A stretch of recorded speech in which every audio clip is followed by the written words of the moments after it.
ఈరోజు ఏంటంటే బంగాళదుంప అలాగే గ్రీన్ బొటానీ కలిపి కుర్మా చేస్తున్నాను. దాన్ని సరిపడగా నేను అయితే ఆయిల్ 3 చెంచాలు ఆయిల్ వేసుకున్నాను.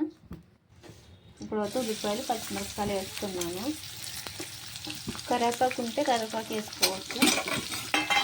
నేను ఉల్లిపాయలు వేగిన తర్వాత అయితే కరివేపాకు వేస్తాను. ఇప్పుడు ఒక 5 నిమిషాలు వేగిదాకా ఉంచుకొని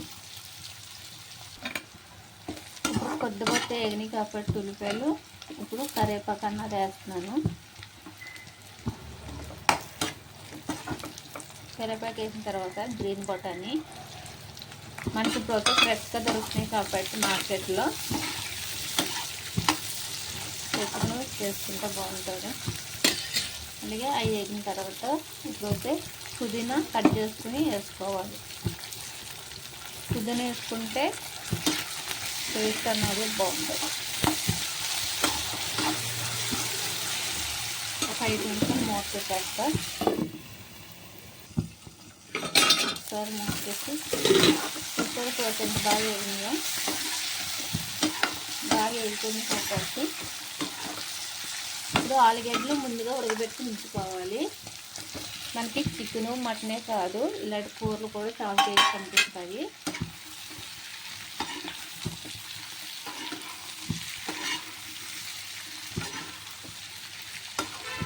ఇలాంటి మనం చికెన్ ఎలా వండుకుంటామో అలాగే మటన్ ఈ కూర కూడా సేమ్ అలా వండుకుంటే చాలా టేస్ట్ ఉంటుంది అన్నమాట.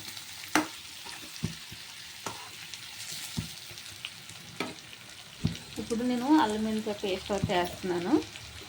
చిన్న చెంచా కాబట్టి 2 వేస్తున్నాను.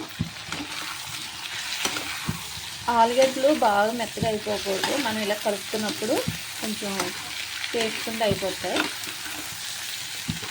మామూలు ఉడికితే చాలు. ఆలుగడ్డ ఉడకబెట్టినప్పుడు అదే టేస్ట్ చెక్కుకున్నది వేసుకున్న కన్నా నేను అయితే ఇప్పుడు సాల్ట్ అన్నది వేస్తున్నాను. కొంచెం రుచికి సరిపడగా సాల్ట్, పసుపు కూడా వేసుకుంటున్నాను.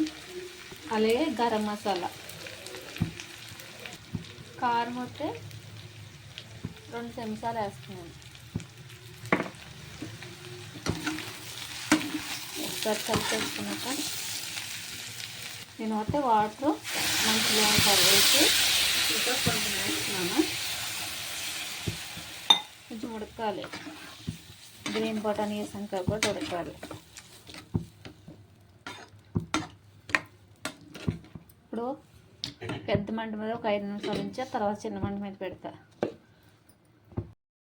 కూర అయితే దగ్గరకు వచ్చేసిందండి. ఇప్పుడైతే కరివేపాకు వేసి కొత్తిమీర వేసేసి గ్యాస్ అయితే ఆఫ్ చేసేస్తాను.